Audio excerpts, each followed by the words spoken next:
Hi everyone, my name is Chelsea Harkleroad, and today I'm going to talk about how I welcome families in my classroom along with welcome their diversity. The age group that I chose to use was 3 to 5, mostly because that's the age group that I'm used to working with. I'm currently a teacher assistant at Tazewell Woodford Head Start, and the kids in my class range from 3 to 5 years old. Um, every school year, at the start of the school year, the first thing that we do to get to know our families is we go, as soon as we get our class list, we call and we set up a time that we can go out to their house and meet them. I love this for a couple different reasons, but one of the reasons is because I like to be able to meet them on their terms in a place that they're comfortable, and I think that it's important, especially for the children, because the first time of them meeting you is already an overwhelming experience, meeting someone new that they've never met before. So when you do it in the comfort of their own home, I think it makes it a little bit easier of a transition, especially for a child that's never came to school before. Along with that, after we do a home visit before the school year starts, we then do a family orientation. And I know most schools would call it a parent orientation, but we say family orientation because anyone is welcome, especially in a program like ours. There is a lot of family diversity. There may be a mother and father home where both parents are living together raising their children, or a single parent home, just the mother, just the father, or even the grandparents, or maybe even the mother living with her parents, or the father living with his parents, or families where the kids have two moms, two dads, um, or even the different races living together. And so we kind of like to welcome everybody, anybody who is a major part of the child's life, that's going to be involved in their life during the school year, to come in and meet with us and go over our classroom procedures, um, our routine, and just kind of see where their babies will be spending the day at, because I know that, again, for first time people sending their child into school, it can be a big, scary change, something they're not used to, leaving their babies in the hands of someone. So I like this night because it gives and this is a parents only night. By the way, I don't know if I mentioned that, but on this night, they come in and we go over a general rundown of how things work in our classroom, and then just talk to them, get to know each person a little bit more. The activity that I usually like to do, which is one of my favorites, is we get the kids each a notebook that's going to be their journal for the year, that they'll journal different things that we do throughout the year. But we have their family write them a note, so that when they come in on that first day and they're scared and they don't really know what to think, we can open their notebook and read them the note that their family left them. On this night, I personally like it because just the parents are there. They can focus on um, asking any questions that they need to ask and just getting more comfortable with you. Um, I like this because this kind of gives a chance to talk to them. If there was something that they didn't get out in the home visitor, it kind of gives you a second look at the family. The home visit, you've already kind of gone and you kind of see what each child needs and their own individual, like what it's like in their house, but this kind of gives you another chance to kind of form more of a bond with the parents. And then the third thing we do before the school year starts, after we've done the home visit, we've done um, family orientation, we then do an open house. And this is where the parents will come with their children. So now this will be the children's second time meeting us before having to actually leave their families to come into our room and stay with us.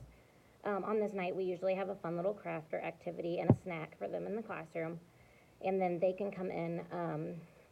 I like to do a fun little scavenger hunt so that they can get comfortable with finding where the kitchen center is, where our safe place is, where the art easel is, where their cubby is. All these things that when they come in the first day, they're already going to have seen, and it's just going to make it feel that much more natural to them, to where they're going to feel safe in our room, because ultimately I think that's a huge part of welcoming any family, and diverse families, is you want to meet the needs of everyone in the way that they need, and not everyone's going to be the same. So you kind of have to reach out to different families in different ways, but by doing all of the opportunities to be able to do that, in doing so, you are able to connect with them on a deeper level, which is going to help them to have a better, safer feeling when they're left with you for the first day of school. Um, so I really like all of those. And then another thing as far as materials in our classroom.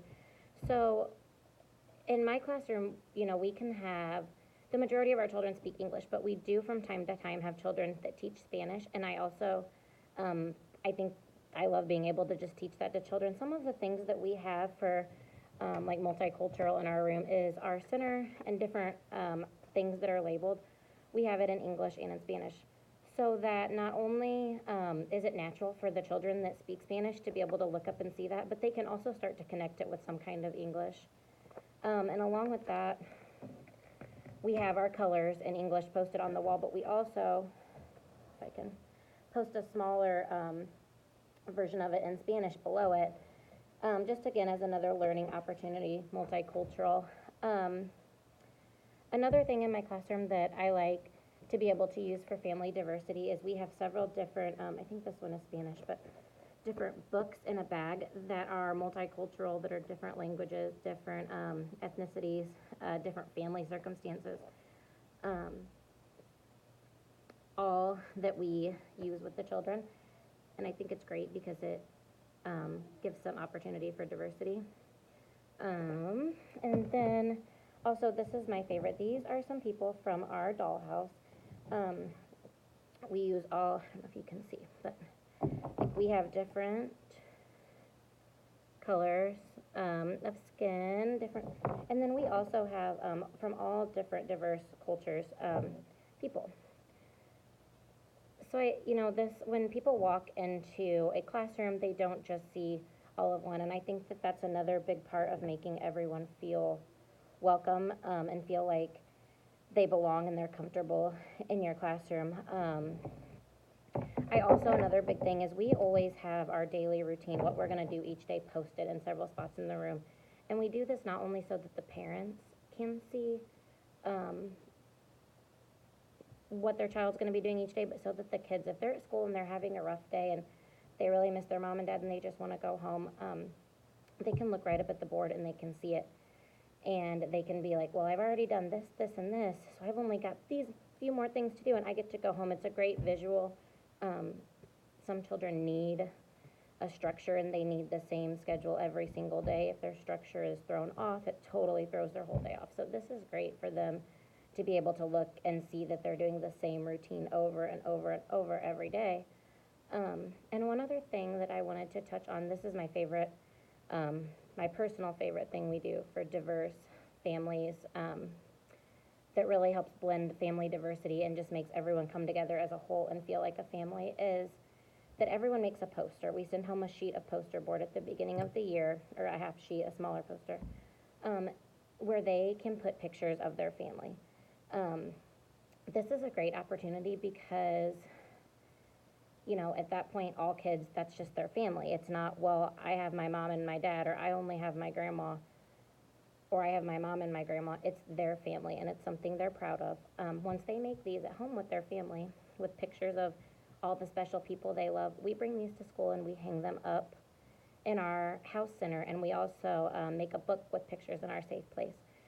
So every day when they're at school, they get to look up on the board and they see that their families are there with them. It's kind of just a nice little reminder, along with in the safe place, if they're having a rough time, feeling sad, missing their families, they can hold those pictures and little notes and really connect with them.